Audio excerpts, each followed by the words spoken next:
going on, guys? Repetition is key, right?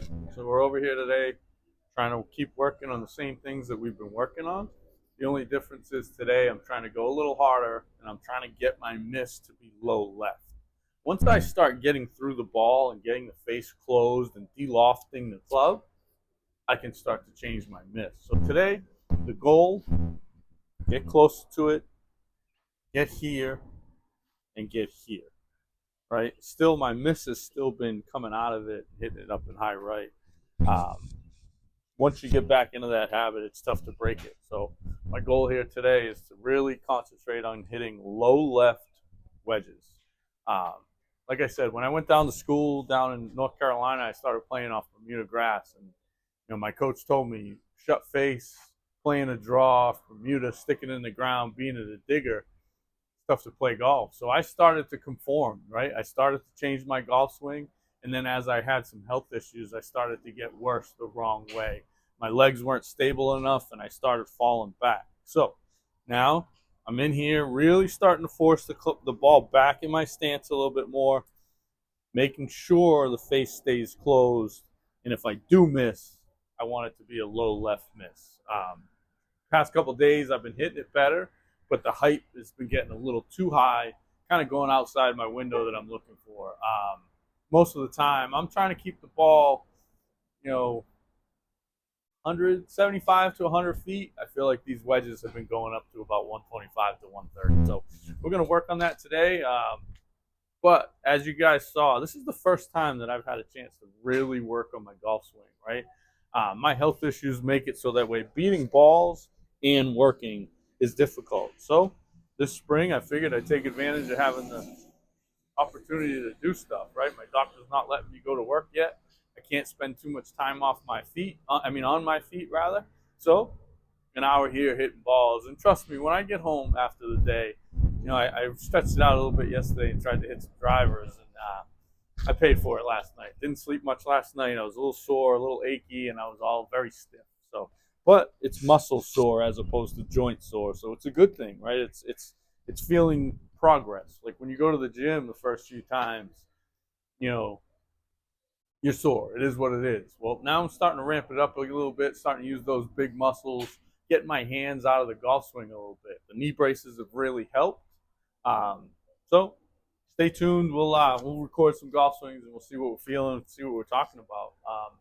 One of the things that I've talked about is I don't want to bury people's timeline, right, on social media. So when I have something productive to talk about, I'll talk about it. Last week while I was hitting some balls, a couple of the missed shots that I hit, I felt the club slipping in my hands. And then I started paying attention to my glove and how big it was and how much extra was coming over when I would try to get the glove tight on my fingers. So rather than fight it, I just ordered a smaller size, right? So you should see some Velcro when you close the grip. It should be tight, especially the first couple times you wear it, right? If you're playing a premium glove, they're going to stretch.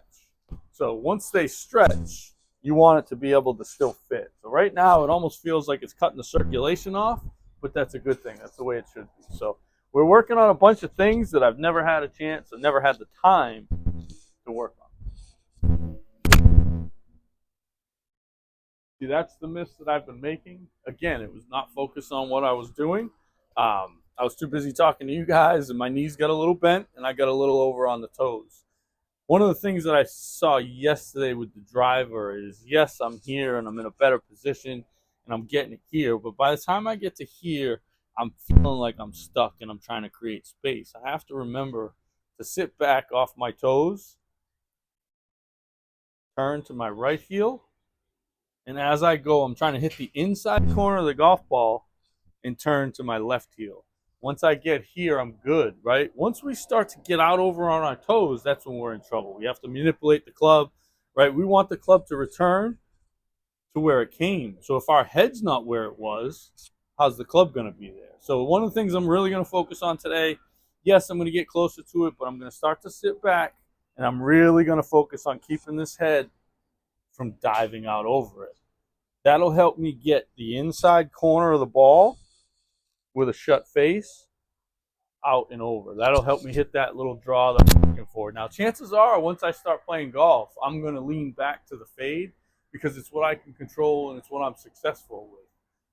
We're going to try to incorporate the drawer a little bit, but I'm really trying to work myself back to this so that way when I get out on the golf course and I'm doing this, it doesn't go high right. It just kind of sits there, and it's the flight that I'm looking for. So one of the things that I laugh about all the time is, guys that talk about, why am I going to take a lesson from him? His golf swing's terrible.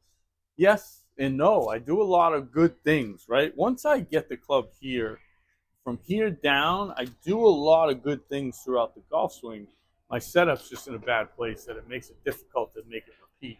So we worked on setup, and like I said, this is the first time. Guys go take lessons all the time and then don't hit balls or don't work on what they're taught, and then they expect it just to change. They come back to the next lesson and you say, did you work on it? No. All right, well, let's get right back to lesson one. So I'm trying to evolve as I go. You saw the video the other day. It looked much different. My golf swing looked better, and we're trying to work on that.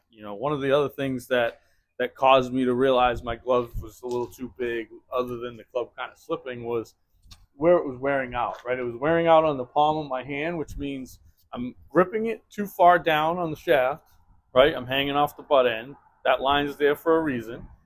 And the club was slipping because the glove was too big. So now that we got some stuff that fits us, we're going to start trying to hit some balls and see if we can work this into our golf game. None of this matters if I can't figure out a way to take it to the golf course.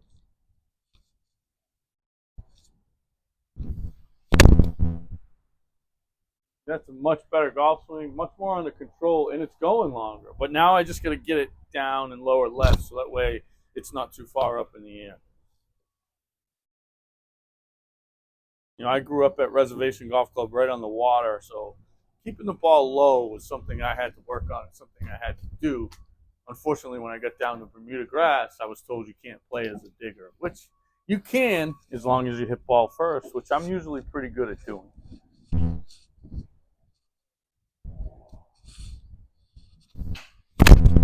There we go. That's the shot that I'm looking for, right? That kind of missed about 10 yards left of my target, but the flight, the launch, I don't have a monitor, but just judging by eye, if I had to guess, I'd probably say the launch on that was probably 28 to 32, somewhere in that range, which is what I'm looking for.